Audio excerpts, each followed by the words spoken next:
Ma Mission TV, le miroir du monde. L'Afrique, 60 ans après l'indépendance, parcours et bilan.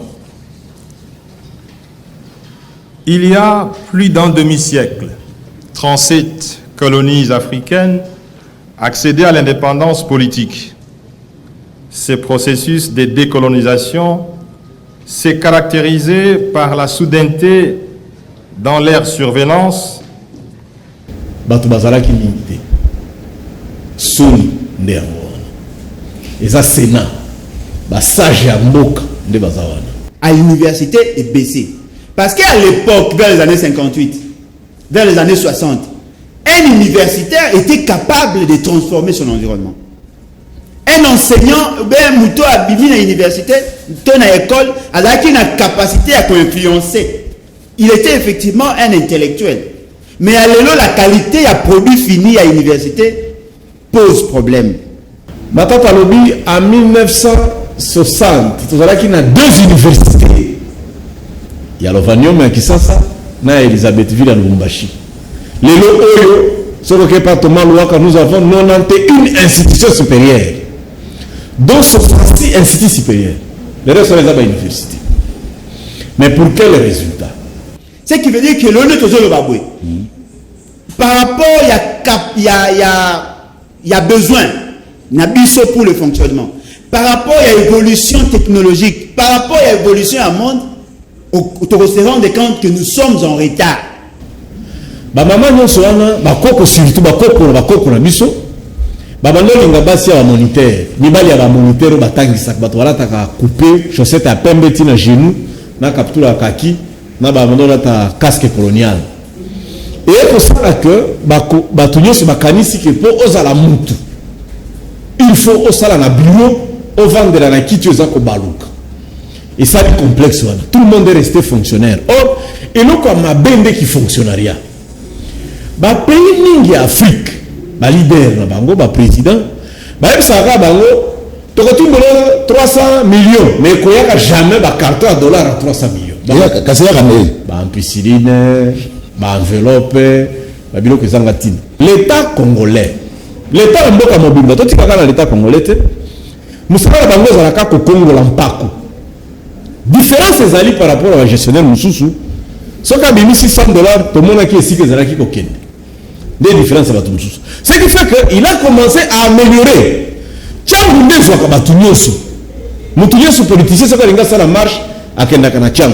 Mais il a fallu une période à Matata pour réfléchir comment tout fond la baraba la Tcham. Puisse aussi réfléchir et examiner le bilan des indépendances 60 ans après. Qualité à mener, il y a l'idée, ils allaient persuader qu'à mesure que c'est quelqu'un qui a dit comment on a musique, mais toujours incompris. Toujours incompris. C'est quelqu'un qui a été le plus combattu comme Premier ministre. Et sur le plan interne, tout canaliser le financement à Bisso. Parce que les difficultés à Bisso, il a dit. Tant que on sait tout le monde sait que nous sommes indisciplinés. Nous gérons mal le peu que nous avons. Nous ne savons pas qu'on canalise le Nabiso. Le corps va comprendre le système Nabiso, il y a un peu Sabiso, don, n'a pas nilo, déjà préaffecta. Parce que carton là, et les scandales. Non, mais effectivement, parce que nous sommes indisciplinés. Il faut que ça un rapport. Le Parlement est beaucoup de Kimbogo. Mais Biso, tout ça, la Kangote, nous sommes à Biso, Kobala, Napolia. Tout le monde a un référendum. Donc, oui, non, c'est difficile. Tant que Kabila a 5 chantiers, Matata Zalaka Premier ministre, même ministre des Finances. Baboya, Congolais, Basimba Mbonga chantier. Mais malgré ça, ce que Kekota Bandako a continué sur Basala na 5 chantiers, au coup de 1000 à l'hôpital de cinquantenaire, 2000 des armes en Pango. Carros à l'hôpital de cinquantenaire, ça veut dire que nous Libye, tout ça est la caca liboum.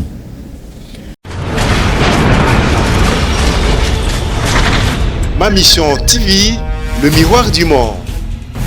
Bande ko batali mbote bipai biso bozuli bako ya kolona biso to komi na tango ya sembo ndenge bolandi générique. Merci Nabino ndenge bozotala biso de partout tous abel bien en direct. Merci en tout cas, merci na fidélité et confiance. Équipe technique merci Oupar Bola, Freddy Takidi, Adolphe Dominguez et Tata Mobic, Mike Amoka na réalisation, Gimpoutou le grand maestro, chef d'antenne, MCB Amavinga, Touba Spanta Bazali, Joël Pembele, Soulemboyo, Serge Kouilou, Samson Ilunga.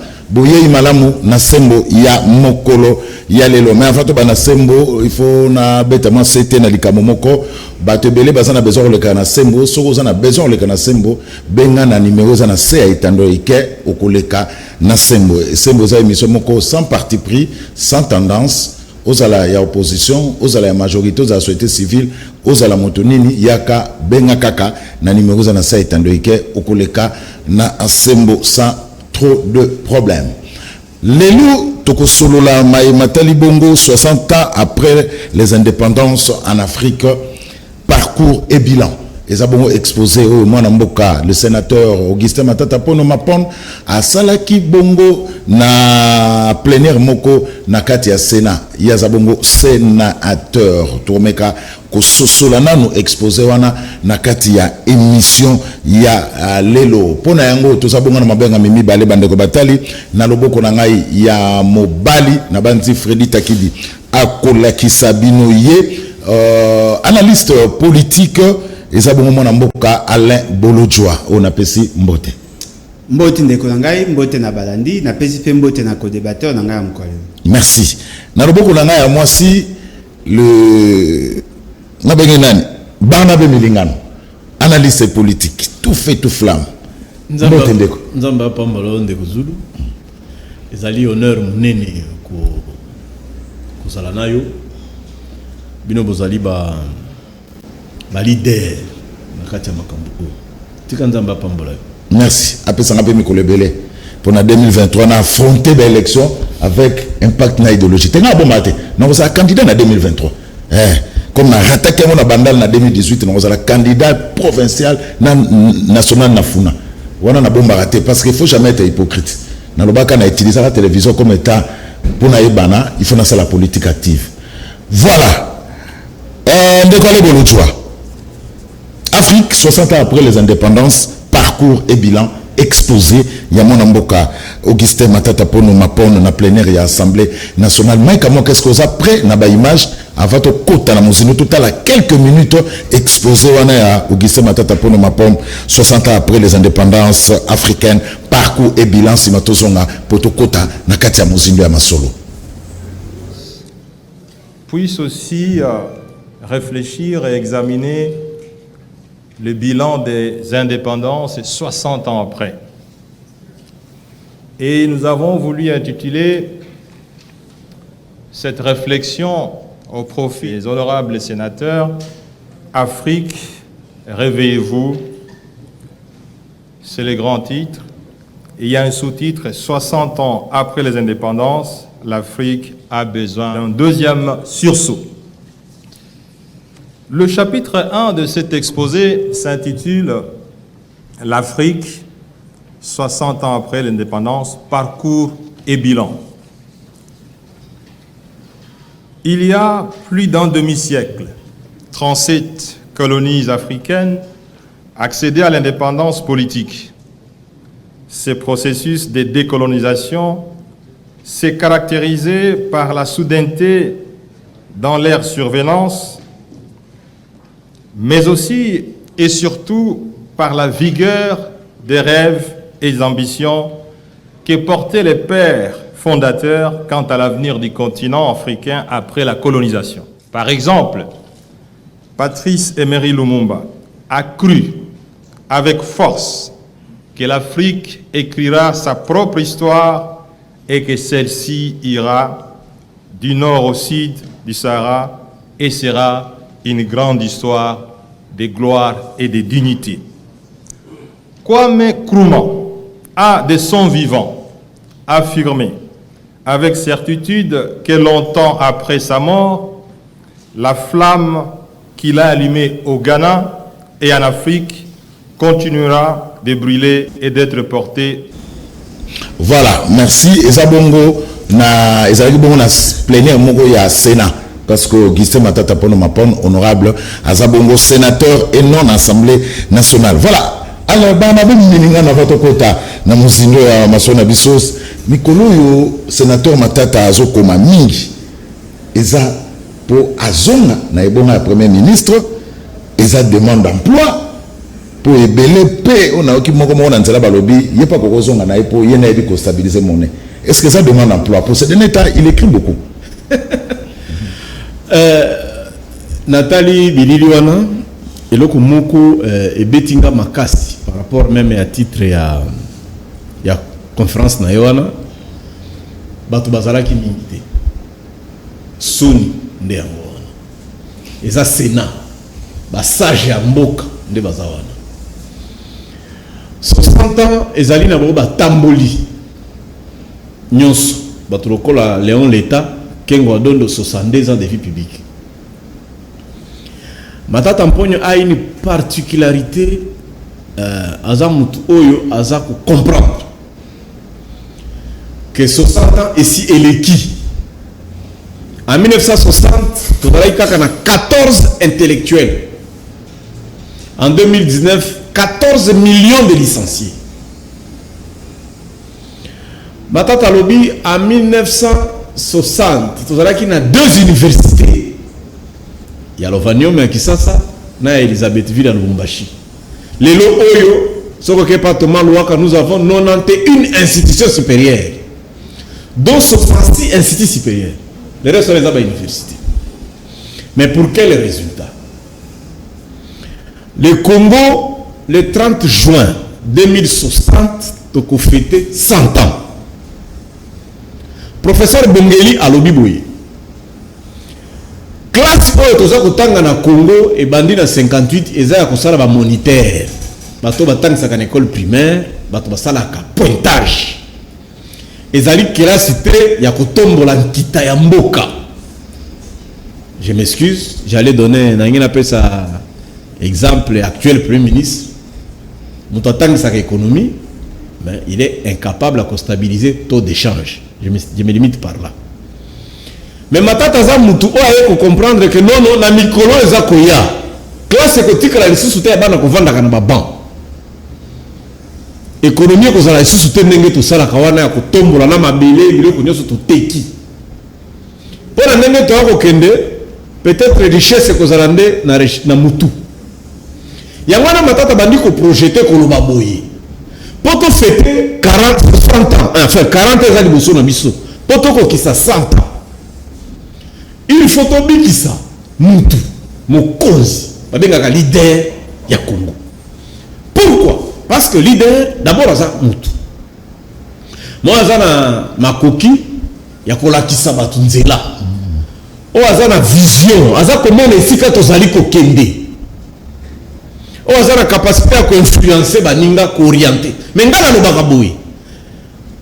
Qualité à munene ya leader ezali ko persuader ko zala à mesure ya koyebisa batu nzela nde ya bokoyo. Mais côté wana na silisa mutuna wana Matata za lokola mutu munene na Biblia oyo bakoma mingi te pona ye. Oh, c'est le plus grand de la Bible. Mais ce que dans la Bible, dans Genèse chapitre 5, verset 28, batangi komona chapitre 6, batangi 2 fois, chapitre 7, bakambone esili, tata babenga gaye Noah. Pour tous ceux qui ont sali le long na mokili, biso tout toi libota ya Noah. Mais nzamba pesa une vision, atonga bateau. À l'époque, nous les bandos betate. Abando vanda likolo ngomba na désert, kotonga bateau, c'était difficile de comprendre. Vision oyo nzamba la kisaka Noah na wazalaka ye moko na mwasi na ye pembeni mwasi na ye bakite. Mais déficit de communication wana et ça il était difficile d'être compris. Matata Mponyo c'est le cas. Il a la vision de Noé. C'est quelqu'un on a dit comment na musika mais toujours incompris. Toujours incompris. C'est quelqu'un qui a été le plus combattu comme premier ministre. Mutuba Betisa Bitumba, Kolekaya Azate. Mais il avait réussi à stabiliser. Au point que ce qu'on a chiffre news, comme scientifique, j'ai dit, nous n'avons jamais eu un meilleur premier ministre comme lui. Mais c'est ici qu'on va voir. Ce que ça a raison. Parce que le niveau de commis, il faut qu'on montre le colaïe. Batumsusu bazonga 3 fois. Léon l'État zonga 3 fois. Merci. Kozonga, ils ont une solide. Mais il est l'expert qu'il faut.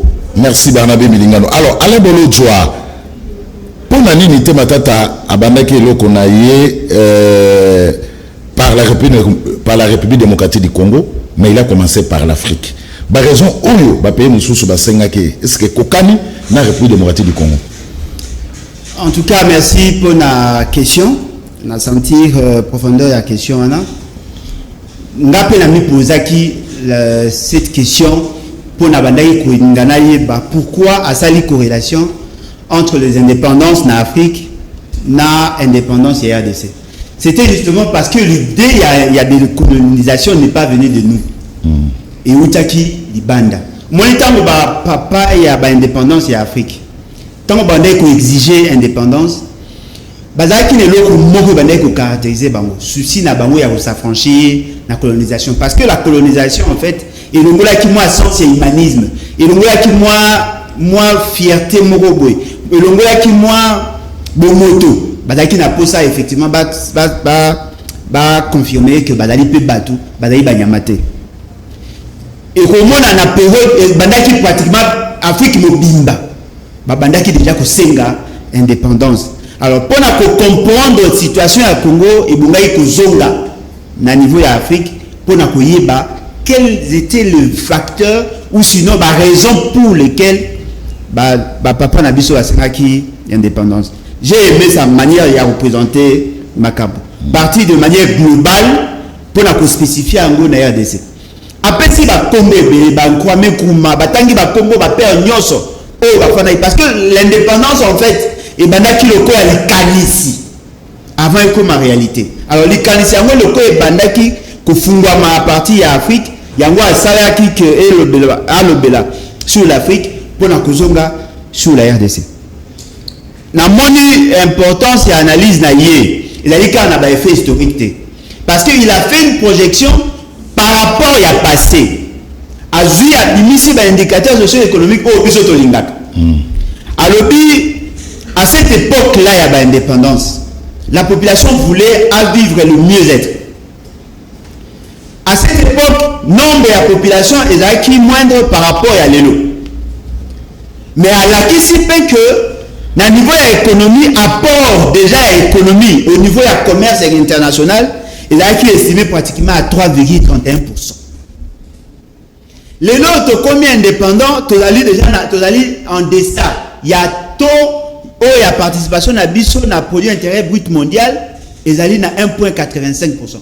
Ce qui veut dire que Alinga démontré na biso que souci au tozalaki na yango, il y a que bêta l'accent sur l'indépendance. Il y a que linga ko s'affranchir au niveau na influence occidentale et américaine.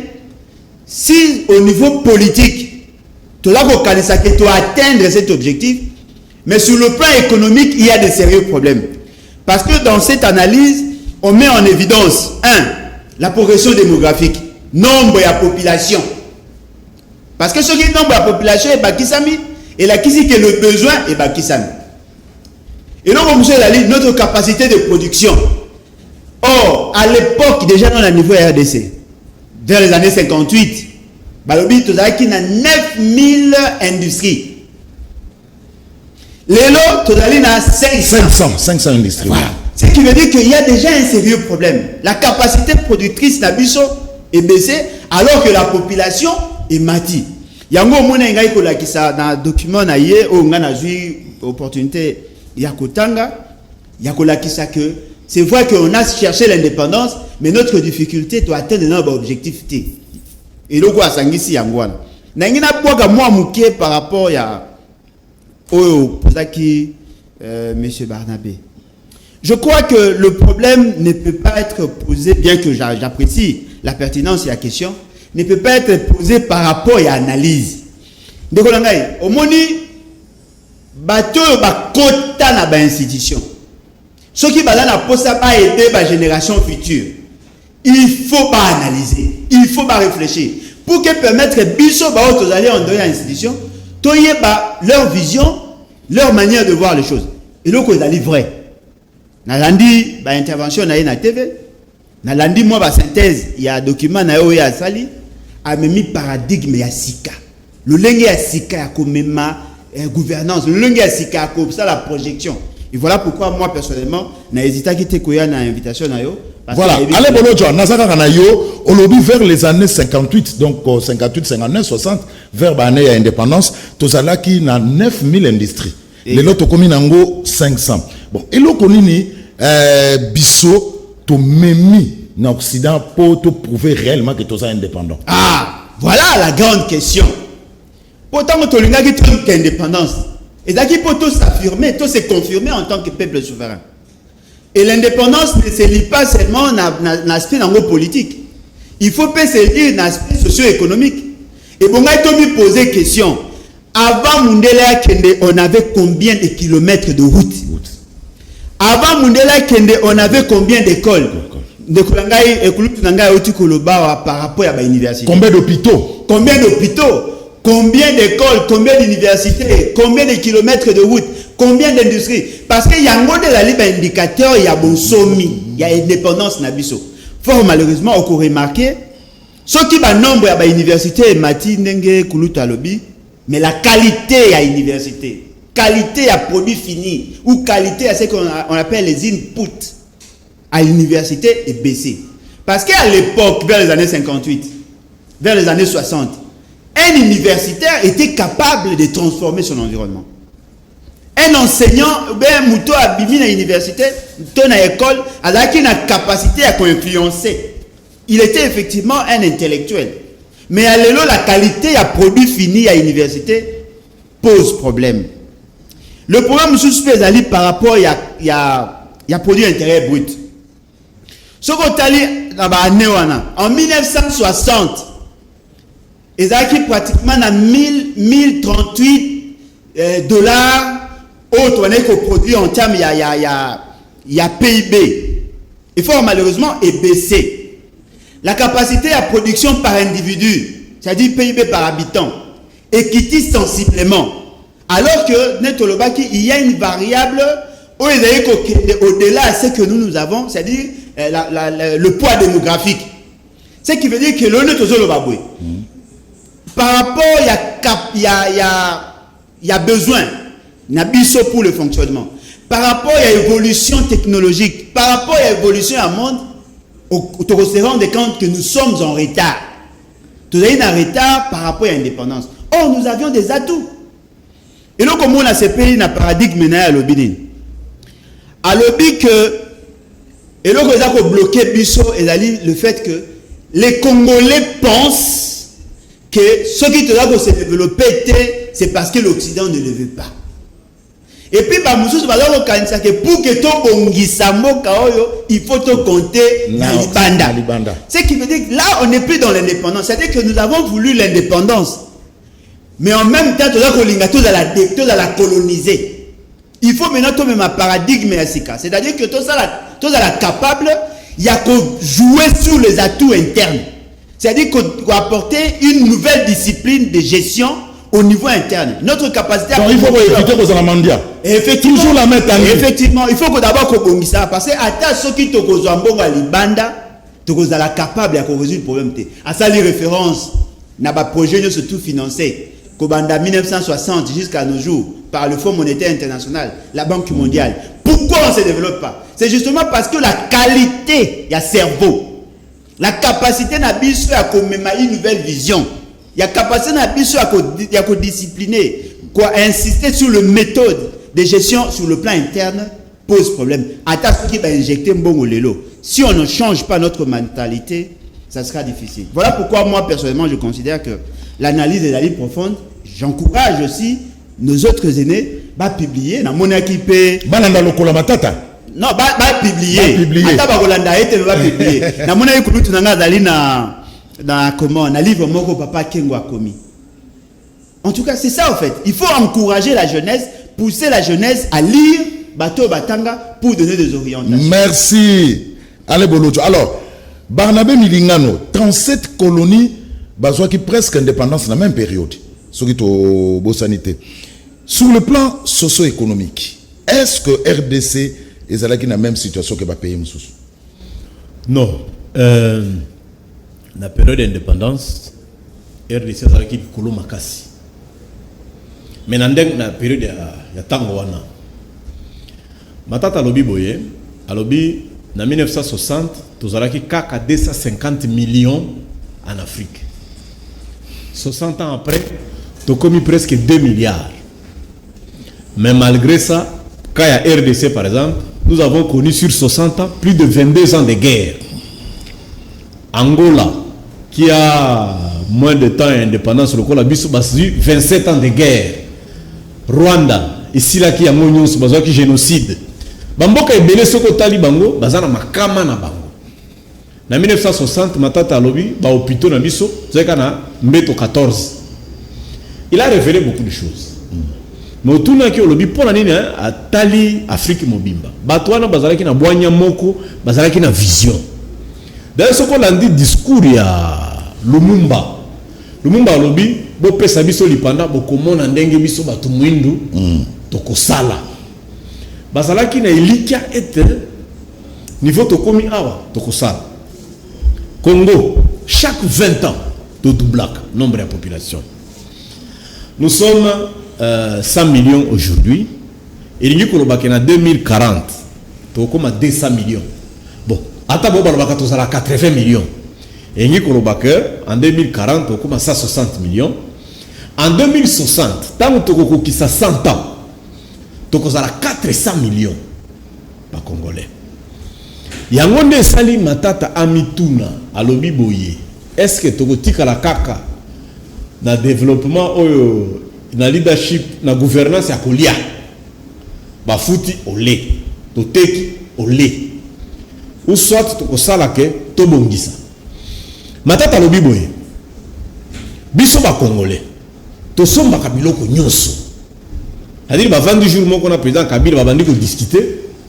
Ayebi si président Kabila oyebi ki ata kir dans to sala kate ata tomate to sala kate ata pomme to sala kate pona nini chaque moula to dépensaka 2 milliards de dollars biso ba congolais pona ko somba biloko bato libanda mais soko ke kala mboka mususu wa pembeni jamais komona made in Congo nde Kabila ayebi si nga nazo comprendre ete bazonyo kolanga pamba ngai na somba keloko te na zando na sala kinga kati na ngai na sala kabilo ko ngai nyonso kuna ndala bino est-ce que toki ko sala te lokola to mobiliser mbongo l'état congolais wana nazo pesa exemple ya Bukangalonzo za mbongo libanda te eza mbongo ya FMI te ya mbongo ya Banque mondiale ya mbongo ya BAD te a mobiliser mbo alinga sala ville o toki ko produire biloko nyonso biso moko mais projet wana ekufi pona nini ba successeur o ba landi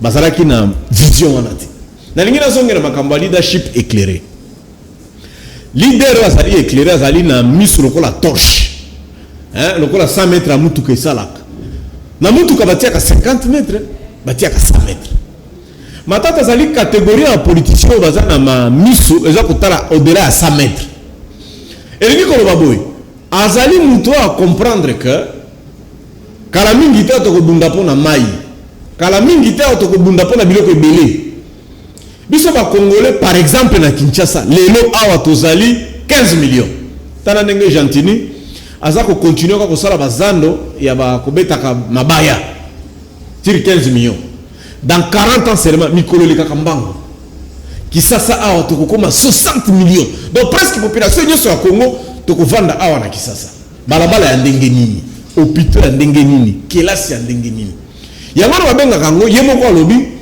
leadership de développement elingi koloba boye développement elingi koloba que bongisa mutu esika avandi améliorer les conditions de l'homme dans son environnement bongisa soins médicaux na ye esika na ye akolala ndenge na ye akotambola ndenge na kosala or l'état congolais l'état mboka mobimba totika kana l'état congolais te musala bango ezalaka kokongola mpako différence ezali par rapport à gestionnaire mususu soki abimi $600 tomonaki esika ezalaki kokende des différences à bato mususu ce qui fait que il a commencé à améliorer tiangu nde ezwaka bato nyonso mutu nyonso politicien soki alingi asala marche akendaka na tiangu mais il a fallu na période ya matata koréfléchir comment tofongola balabala ya tiangu lelo eza wiband ozo comprendre toza na boulevard monene tina nzela aéroport. Il a compris beaucoup de choses et il a été en avance dans le sens d'améliorer les conditions de vie. Alain Bolodialobi, j'étais par là, oui. Nous avons un livre à Léon Leta, l'homme qui 3 fois premier ministre. À Komana Ngiringiri, à Bala Ngiringiri, Biloko Nyoso Ngiringiri, mais 3 fois premier ministre, il est incapable. Lélo, ce qui Léon Leta a Koufi. Et Bembele et comme la paroisse Ngiringiri. Lorsque vous allez leader comme ça, vous êtes un peu daltonien. C'est-à-dire, vous avez une musicate. Vous avez améliorer même si c'est ça la différence avec les autres. Alors, Bolo, tu vas pas répondre à la même question. Comment expliquer Banque mondiale na FMI ba financer ka ba pays Afrique, mais biso ba pays Afrique on ba pays na biso et se développer à Kakate. Raison ça. Ils ont compris que tout ça va juger. Au moni en 1960 maladie moko ezalaki ba leader rebelle bakola sima bakoko na bango bakoli sama na bakoko ba mama nyonso wana bakoko surtout bakoko na biso babando linga basi ya ba moniteur mibali ya ba moniteur batangisa bato walata ka couper chaussette à pembe tina genou na kaptula kaki na babando lata casque colonial. Et pour ça que bato nyonso bakanisi ke po ozala mutu il faut osala na bureau au vendre na kiti ezako baluka et ça est complexe wana tout le monde est resté fonctionnaire. Or eloko mabende qui fonctionnariat ba pays mingi ya Afrique ba leader na bango ba président ba ebisaka bango tokotimbola 300 millions mais koyaka jamais ba carton à dollars à 300 millions ya kaseya kanel ba ampicilline ba enveloppe ba biloko ezanga tina. Il y a 2 présidents en Afrique, président Ghana Rawlings et Kagame. Nde ba ekoloba bako soki bolobi 300 millions tolingi tomona ba dollars wana ekota na ba carton et ya awa. Mais botinga mundele azala financier numéro 1 coordonnateur à Kozala national. Et puis chaque fin de l'année baza ko sala rapport na parlement ya mboko otinda kimbongo wana.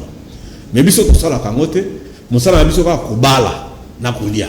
Tobota kabana na référendum. Donc oui non, c'est difficile. Merci à Barnabé Melingano. Alors, allez Bolodjo, est-ce que Mindele va empêcher les pays africains de se développer? Est-ce que Bazana Zoua qui va pays africains se développer? Bon, en tout cas, ce qui est sincère, pendant des années, tu soutenais qui thèse, tu soutenais qui thèse que l'Occident a permettre Bissot de se développer. Ce que j'ai aimé, dans le paradigme où il y a M. Matata, et Zali que lui aussi, de son côté, il reconnaît effectivement que Mundele a une raison de se développer. Mais là, vous allez voir, il faut tous s'affirmer en tant qu'État indépendant. Il faut tout ça en sorte que tous s'affranchir dans la situation. Et là, quand il faut insister sur un nouveau leadership.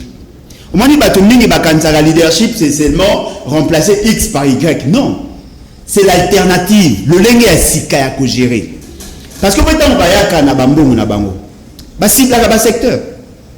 Nos priorités, c'est la priorité na bango te. La conditionnalité na bango pour financer. Et puis même l'enveloppe, peut-être que vous avez manqué par rapport à notre capacité interne. Nous devons nous organiser sur le plan interne.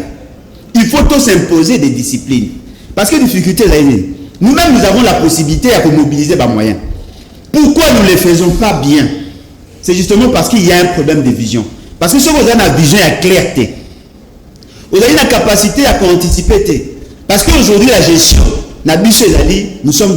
nous avons une vision court-termiste. Congolais, ce qu'on peut vivre, c'est par rapport à 2023. Or, en 2023, on est dans le moyen terme. Pour que tout le monde soit capable de s'affirmer, il y a une souveraineté économique, même souveraineté du ventre. Il faut projeter au moins 50 ans, 100 ans après. À partir de là, vous allez mettre en place une bonne planification. Et à partir de la planification, Bon, c'est quoi ce qu'on nous pourrons appeler le programme. Le programme est à moyen, long terme.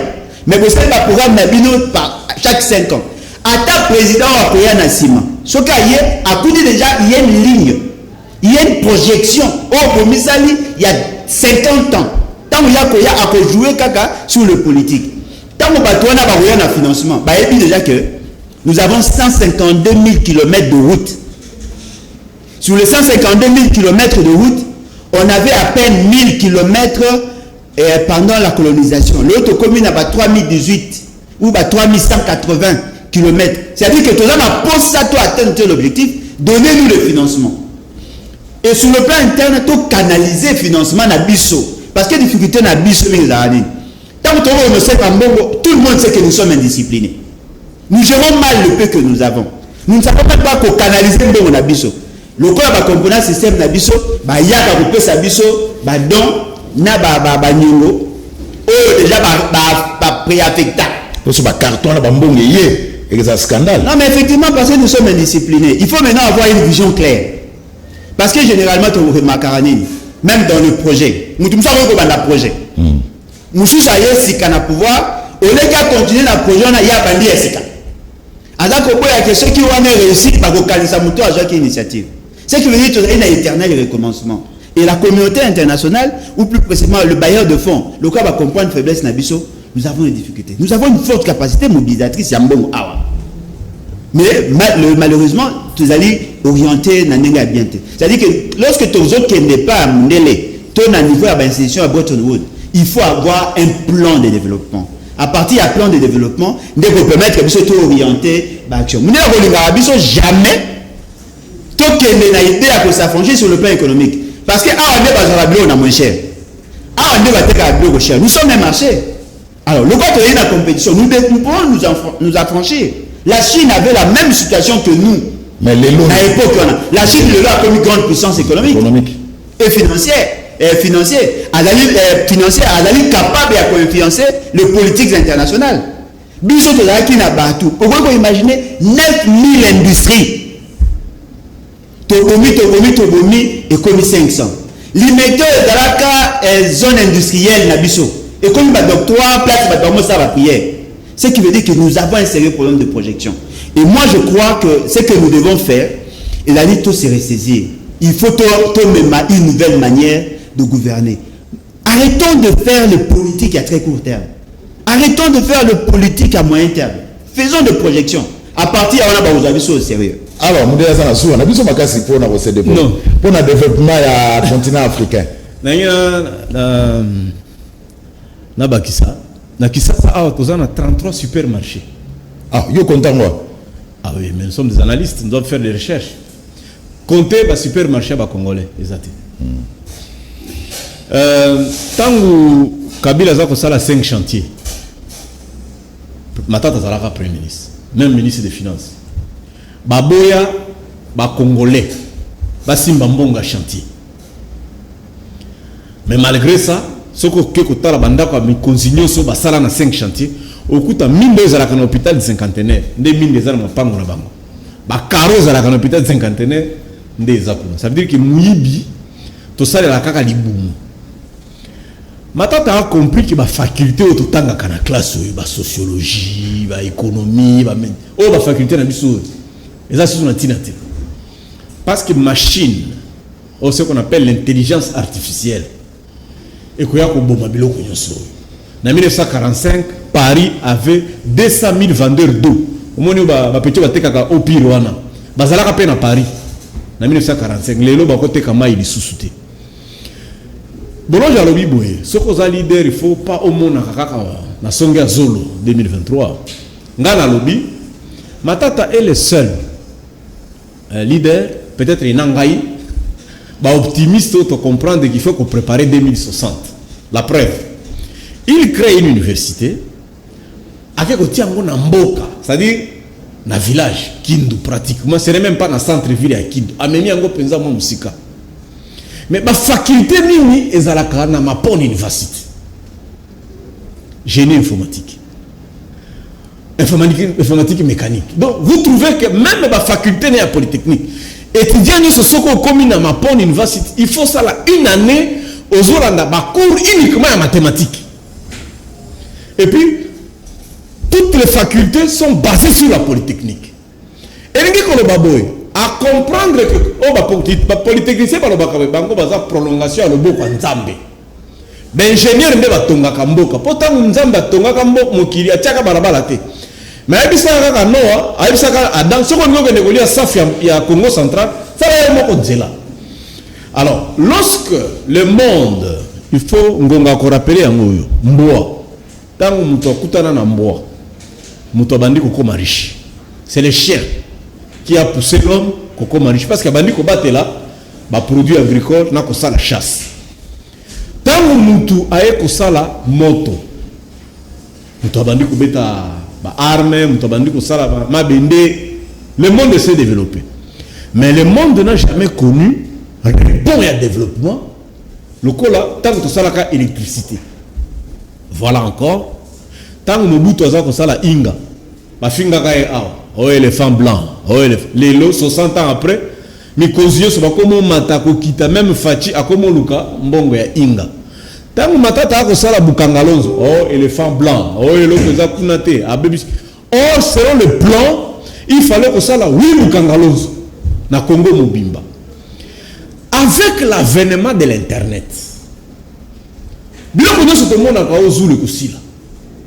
avant internet et tozalaka na RTNC. Soko solo na Zakari ba baso ko ebisa yo ba musicien bando vendati 1h du matin bazoleka aleka ka 2 minutes. Yo za journaliste akala pona koleka na RTNC batumsu basala bakisi awa. Lelo na landa ka RTNC. Na uti ko landa avant-hier awa tina salama za ko publier autant d'ordonnance tant mokonzi a créé stratégique ceux qui basent une stratégique na tous les 15 politiciens mutu moko te alandi. Or batangi ordonnance de 20h30 à 20h45 personne n'a suivi. Pourquoi? Parce que pour la Hollande TV autant les acheter na yo OK na YouTube Hollandi OK boye l'internet est koya na monde mususu même qu'ici donc on entend la internet. Lorsque Matata a compris cette histoire de intelligence artificielle a comme le cola mutu aliboma o bato baza ko comprendre te Noé bato ba nomo neti pa na za fou ndongo no sore loko mais tant que mule beta ki bato ba ko comprendre na sima le leadership de développement elingi ko loba boye yo oyo yebi loba na bato pesala ba mona ndingo za kusala ye tango zalaki mokonzi il a posé des actes. Alors par exemple que le gouvernement te fout tous les locataires pour nani. Donc à l'État, tu parles et tu exécutes. La gouvernance, ça s'appelle l'excroissance en des termes techniques. L'excroissance. Il y a mis l'oba pesa bango pe basala. Il y a mis ça bango ba expliquer yo pe basala. C'est ce qui agendre au fait dans Silisiwana les savoir-faire, les savoir-faire et les savoir-être. Merci. Barnabé Milingana. Alors, tout ça, la réalisation pour Mike Kamora, total à 1 minute 30. Il y a réflexion ou bien analyse. Il y a honorable Augustin Matata Pogno, na plénière. Il y a Sénat sur les 60 ans après les indépendances africaines, parcours et bilan. Elle doit électrifier ses villes et villages avec son immense potentiel hydroélectrique et solaire. Elle doit absolument s'industrialiser et créer de grandes entreprises spécialisées dans tous les secteurs de l'économie. Et pour cela, elle doit travailler dur, plus que l'Occident et l'Orient. Et elle doit savoir tirer profit de sa démographie et de sa jeunesse, qui représente une force redoutable, et de la technologie, et faire fonctionner les usines, les machines et la main-d'œuvre locale en plein régime. Le respect est le reflet de ce que vous représentez et valez, et non de ce que vous apparaissez. En 1960, l'Afrique produisait 2,24% de la production mondiale. Aujourd'hui, elle en produit moins, soit 2,17% en 2020. En 1960, la part de l'Afrique dans le commerce mondial représentait 3,31%. En 2020, elle n'est plus que de 1,85%, soit une baisse de plus de 40%.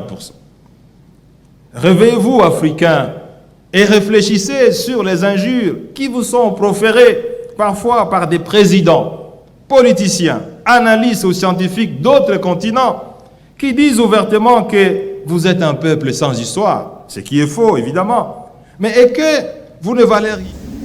Voilà, merci Mike Amoka. Alors, allez Bolotwa, la plupart des pays africains indépendants, population est pauvre.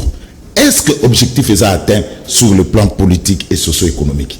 L'objectif est atteint en partie. Sur le plan politique, tout ça, comme on a qui est dirigeant bazaba noir. Mais la finalité est là qui voit la tête. Parce que tant qu'on est que l'indépendance, on cherchait le mieux-être.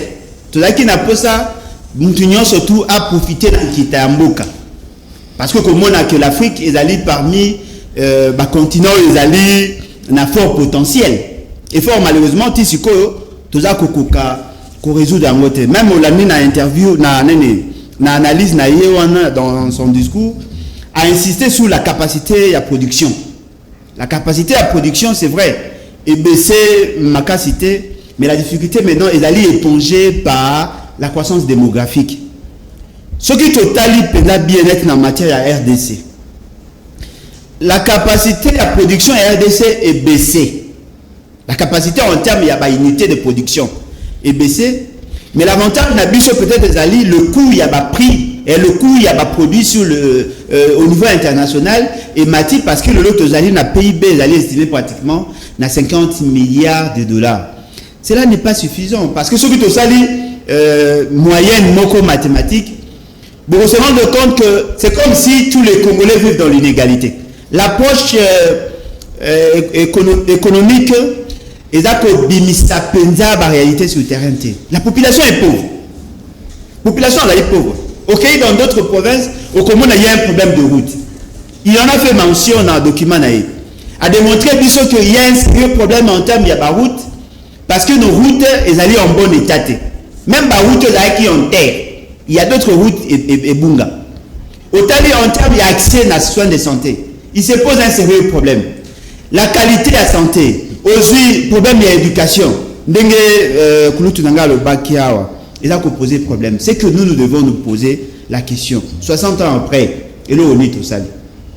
Si quand on est allé côté la projection à l'obia 2060 au qui a 100 ans, c'est que nous devons faire. Il faut changer notre manière de percevoir la situation et puis faire une bonne projection y à venir. Tant que tu as qu'on connaître l'État et qu'il y a la croissance démographique et là qu'on pèse sur nous, tu dois connaître pendant plusieurs années, tu connaître le taux de croissance négatif. Alors que le taux de croissance démographique, il est toujours positif et il a vaciller entre 2,6% à 4% pratiquement. L'autre, il y a 3% à taux de croissance démographique. C'est-à-dire que 2 700 000 enfants naissent chaque année. C'est-à-dire que là, on a besoin de 2 700 000 enfants. Et puis nous avons besoin, il y a plus de labs, plus de salles de classe. Mais même dans la salle de classe, il faut mettre maintenant l'accent sur les enjeux mondiaux. Parce que puisque nous allons plus limiter à niveau interne, nous n'arrivons pas à percer l'intelligence internationale. Nous n'arrivons pas à percer les enjeux mondiaux, ce qui fait que nous sommes en retard. Le pays va mal. Nous n'arrivons même pas à stabiliser notre monnaie. Nous n'allons même pas capable de desservir la population. Nous avons des denrées alimentaires. Nous avons 80 millions d'hectares de terres arables. Mais nous devons continuer à dépenser 2 milliards de dollars pour importer ce que nous devons consommer. Et puis toujours importer. Massam. Alors que nous pouvons produire pour 1 million d'hectares, nous devons produire 200 millions de sacs de maïs dans la saison culturelle Moko. Or, il y a possibilité à produire 4 fois l'an. C'est-à-dire que nous produire 800 millions de sacs de maïs caca. Sans compter Niébé, ou Babenga Kankunde, sans compter Madesu, Pilipili, Ndemi, Matungulu, nous sommes en train de produire, mais nous n'en produisons pas. Justement parce que les gens vivent les prisons. Il faut faire une projection. La demande devient croissante, la demande devient forte. Et fort malheureusement, notre capacité à gestion pose problème. La politique politicienne n'a plus sa place en réalité. Il faut tout ça la projection, il y a venir. Et moi j'encourage, nous tenions sur la réflexion dans le sens, il y a que ça la projection. Nous devons quantifier. Tout quantifier, non, voilà. Ceux qui ont commis, tu as 100 millions, 100 millions, tu as 100 millions, tu as 200 millions, 400 millions.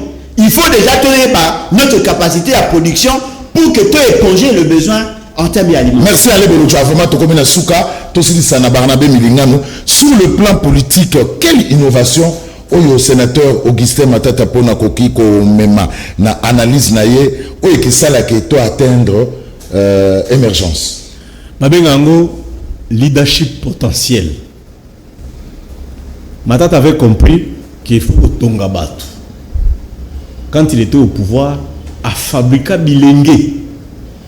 Comme on a par exemple DG il y a Transco, il y a société à transport Transco, il y a Transco, banamike.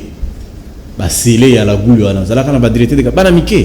il a compris que tant que Tonga venir, malheureusement, tout ça même le président Félix, ça a l'erreur Kabila Saraka en 2006. Coupé sa gizenga ngonga ibele. 2 ans et les cas qui kaka pamba boy. Procès 100 jours pour l'acceptation que l'économiste n'a pas besoin d'un problème. Si on demande quand ça que juriste. Donc, on a des économistes qui ont un problème. Donc, on peut ça 2 ou 3 exemples. Non, rapidement, parce que vraiment, tu remets la souka. Le Premier ministre, un économiste, il ne sait pas stabiliser les taux d'échange. Président de l'Assemblée provinciale, Godin Poy, un économiste, 7 mois, les députés provinciaux incapables d'être payés. C'est-à-dire que on a des difficultés, il y a quoi appréhender la réalité pour nous faire la projection. Mao a le bakaboy. Alors, il y a des choses qui sont belé, à ben qui s'accable agronome. Donnez-moi la solution pour nourrir les Chinois. Bah, il y a des élevage, libata, nangulu. Pour les ngulu, moko soka boti pas 25. Ce qui libata, moko boti pas, ce qui 35. Na l'os. Pour ce côté, mbouma, moko ya l'os, na kati mabele, à compter 100 mbouma. Pour nourrir 400 millions de Congolais en 2060, il faut un bon leadership éclairé et le développement, gouvernance de qualité, basé sur des principes et des normes de gestion. Merci beaucoup. Merci Barnabé Melingano, analyse politique. Merci. Nzamba Pambola. Merci Ale Bolodjoa, analyse politique. Merci.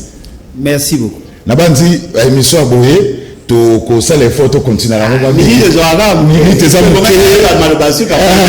muke maite pour Mike Kamoka le minute ça coupe sur 30 secondes. Voilà, mais en limite 30 secondes, tout c'était tout banana Barnabé Melingano. 30 secondes na ngina lo baboye, biso ba congolais. Par rapport il y a 60 ans après les indépendances africaines, parcours et bilan. Tout tika comme il est là, 60 ans c'est l'équi. Chaque Congolais zaka ngonga moko 1 heure par jour, même 2 heures, même 3 heures. Kanisaka bola munini okiko sala pona ko préparer anniversaire wana. Soko fongola kanivo, fongola. Soko tia peinture, mais 100 ans. Donc on fêtait à mon dengenini, il ne reste que 40 ans. Merci. Allez Bolodjoa. Le leadership Tozan Nango Poussa est un leadership transformationnel. Et là, le leadership Mogoté a pour gérer ce qu'il y a. Il faut faire une projection. Parce que la difficulté dans Bissou et nous avons des gens qui ont une vision court-termiste. Or, le court terme, et la société, il faut faire une projection. Moi, je pense que M. Matata doit approfondir encore l'analyse naïe, à la projection en quantifiant le problème pour que Bato Bakoya et permettre bon. Et puis j'encourage Moutunion soit à Gérard na Congo à ça l'analyse naïe pour permettre à la jeunesse il y a que percer ma connaissance. Évitons de vivre les présents. L'État est qu'au vivre les présentés parce que tu dois subir effet à Libanda. Et puis tu as insisté sur le système d'enseignement. Il faut adapter le système d'enseignement par rapport aux enjeux mondiaux. Arrêtons de former des gens pour des demandeurs d'emploi. Il faut projeter l'avenir avec ma statistique, avec un modèle. Il y a développement où il peut permettre de s'affranchir de la situation de pauvreté. Merci. 60 ans après les indépendances africaines, parcours et bilan, on a exposé. Il y a ex-premier ministre, le sénateur Augustin Matata Pono Mapon, dans l'une des plénières, il y a un Sénat, il y a un Moutou, Tomekaï ko décortiqué, Namba Mabenga Miou, Tozana Bango Awa, na a plateau, Tozalagi na Barnabé Milingano, analyste politique, P. Alain Bolodjoa, analyste politique. politique. Et le kamalam de balobaga oui mais la raté na télévision zali bongo tango tokomi na suka. Merci nandeke bozalaki ebele ya biso à travers le monde to ebi ke na mikolo zali koya à part la politique bien sûr. To banape ko sola kameta l'économie hein ndenge to beta masolo na kati ya émission alelo. Alors botika na malamu ngai na bino netokutani mbala ya sima. Ma mission TV, le miroir du monde.